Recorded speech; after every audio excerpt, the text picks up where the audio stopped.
Gary, a result against the league leaders that I'm sure very few across the league would have expected, but I'm sure you might have expected given the performances of recent weeks. I don't think anybody would have expected it, to be fair. And, we knew it was going to be difficult. Nobody's beat them this year, so there was no way it was going to be an easy game for us, and that's the way it panned out. First half, they were better than us. We again, probably a wee bit like Cliftonville, looked to probably show them a little bit too much respect and weren't confident when we were on the ball and making poor decisions at times. And thought big problem we had was defending set pieces. We were too far off them, and they looked dangerous every time they got a set piece. And I actually called it whenever I always go up obviously a little bit earlier before the half time whistle goes, and I actually said to Johnny I fancy him to score from this corner because they've got too much runs on our players. So thankfully at half time I got them in.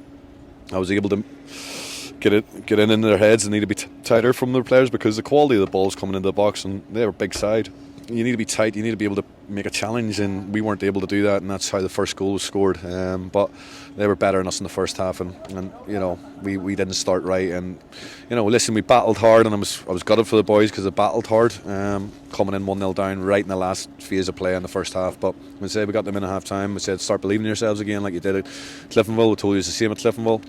And I thought second half we come out and we were a lot better, and thought we slightly shaded. You're never going to dominate a team like Glentoran. They're too good a side, and for me they're the best team in the league, and where they are in the league proves that at this minute in time. And it'll take a great team to pip them to the league title this year, in my opinion.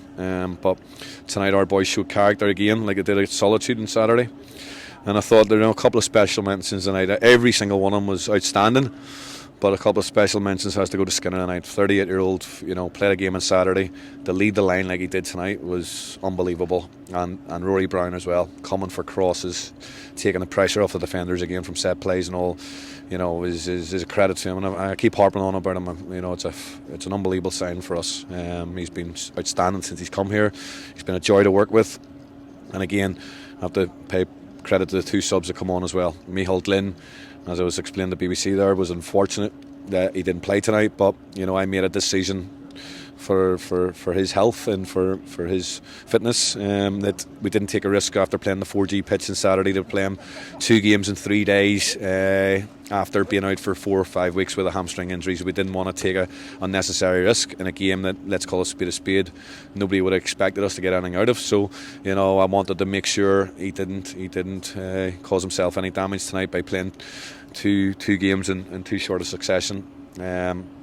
After being out for so long. So that's the only reason why I didn't play tonight. If it had been Cliftonville Saturday, Glentoran Saturday, Micheál Glynn would have started tonight, and I pulled him out before the game and I told him that.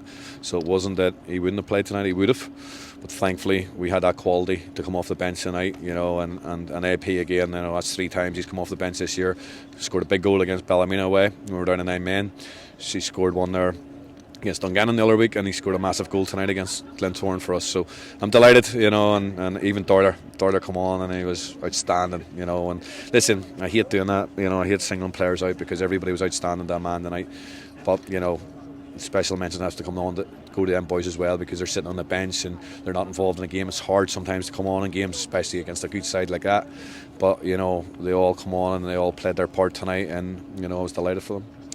I think probably before Saturday's game, if you'd said to people you get 3 points out of your next 3 matches, the people would have been happy with that, but you've got 4 out of 2 already. You must be a happy man. Yeah, I'm delighted. I'm just chuffed for the players. They're outstanding. I keep saying it. And I listen. I'm not going to beat around the bush. I think we've been harshly criticised by our own supporters, and I'll put that on record as well. I think they've been really harsh on the players this year, in terms of the way they played in the games, even when we were beat.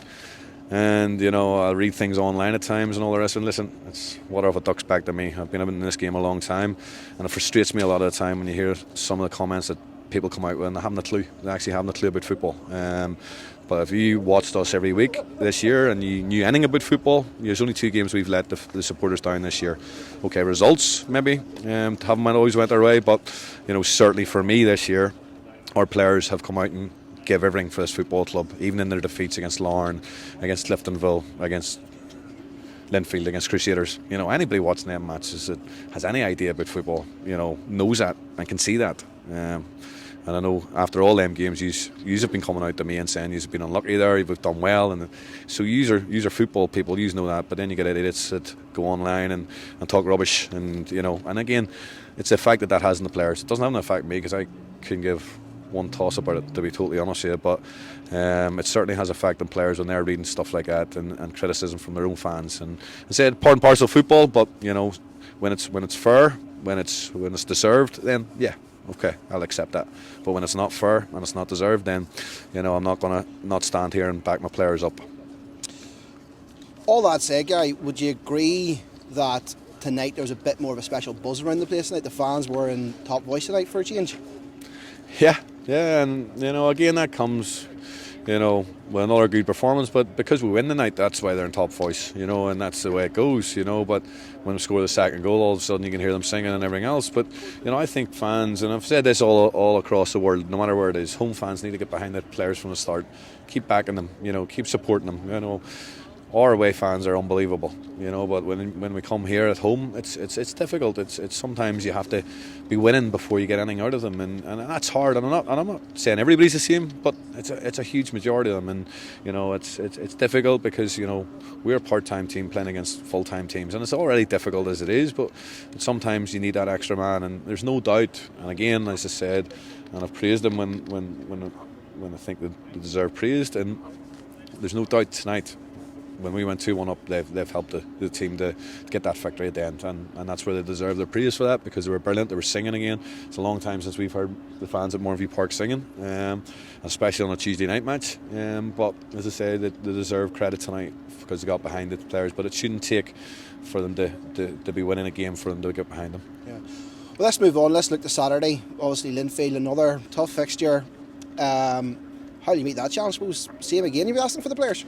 Yeah, it's another difficult game. It's another tough game, and as I say, but so is Cliftonville been, and so is Glentoran. And as I said, if you could pick the worst week in Irish League football in terms of fixtures threw at you, it would have been Cliftonville away, Glentoran at home, the way they're playing, and Linfield away. And we've been dealt with it, and we've had to get on with it. But thankfully, so far we've took 4 points from it.